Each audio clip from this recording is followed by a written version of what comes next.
Oh, it'd be amazing to go, wouldn't it? It'd be great. So, Simon, who do you think is really going to win the World Cup? Obviously, I hope it's England, but I think France will be very, very hard to beat, and you can never discount the team that's won it 4 times, Brazil. Oh, there is something magical about the way they play. These players are no ordinary players. These players have no ordinary skills. Come on, baby. Think Ronaldo. Think Rivaldo. Come on, come on. Think Pele. Come on, come on. Come on, come on. Come on, come on. This five-a-side game is how the Brazilian masters all started. Futebol de Salao is how they developed their flair, their showmanship and their mind-blowing control. And it's been brought to the UK by Simon Clifford, who choreographed the football scenes for the film Bend It Like Beckham. It's a five-a-side game played on a basketball-sized court, pretty much like we've got here, but with a smaller, heavier ball, just a size 2 ball that doesn't really bounce. And in Brazil, they've been playing it for many years. It became popular there because they lacked the space to play the 11-a-side game in the big developing cities.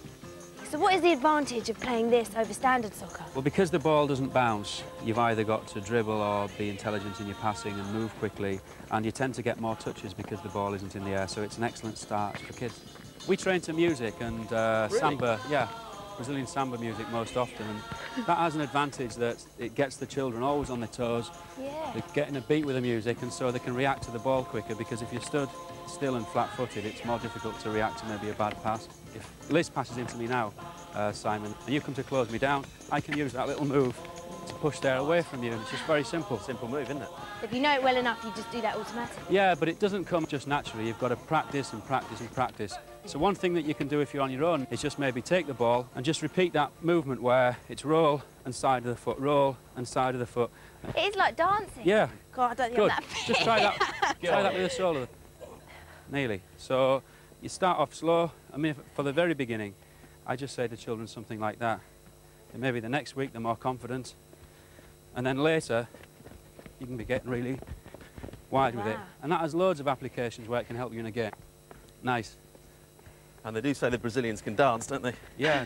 Simon, this is all so different from when I was at school. I think when I was at school, it was definitely a case of if you got the ball on the pitch, get rid of it, pass it, or have a crack at goal. The idea of, you know, getting a feel of the ball and doing little tricks like this was never taught. And if you want to get good at anything, whether it's riding a bike, playing the piano, for the bike you need the bike, for the piano you need to work on the piano.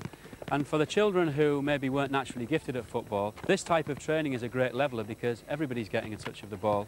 It'll bring out good players that maybe in another style of training wouldn't have flourished. See, if I'd known this trick all those years ago, I could have turned into a half-decent player. The school here in Leeds is producing players with incredible ball skills. One of them tipped for greater things is Joe Feller. Joe, you have certainly got some tricks up your sleeve. What do you call that one there? The Ronaldo. That's the Ronaldo, is it? Right. I'm going to try and stop you getting past. What are you going to try me? That is seriously, seriously good. One day you want to be a professional footballer. Yeah. Who do you want to play for? Ideally, I'd like to play for Leeds in England. Hayden's been teaching me a few tricks. The first is the Emerson, which is just to roll the ball back, across with the side of foot and roll it forward again with the other foot, which when done quickly will catch out any opponent. And the best trick of all is to be able to catch this ball in between your shoulder blades. Hayden, show him how it's done.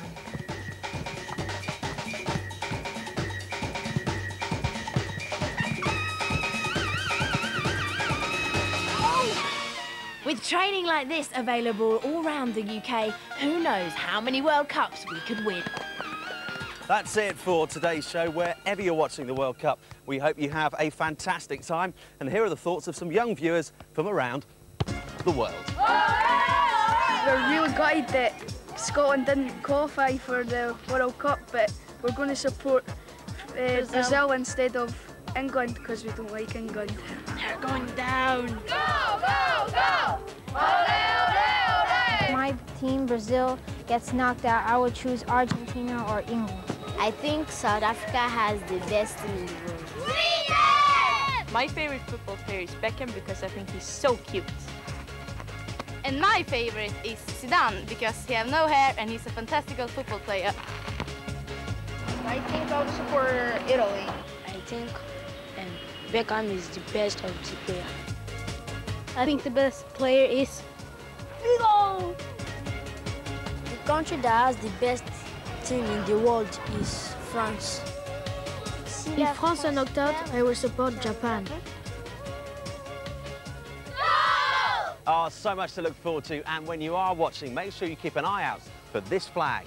Yes, this is the official England supporters flag, and it will be going to all of England's matches.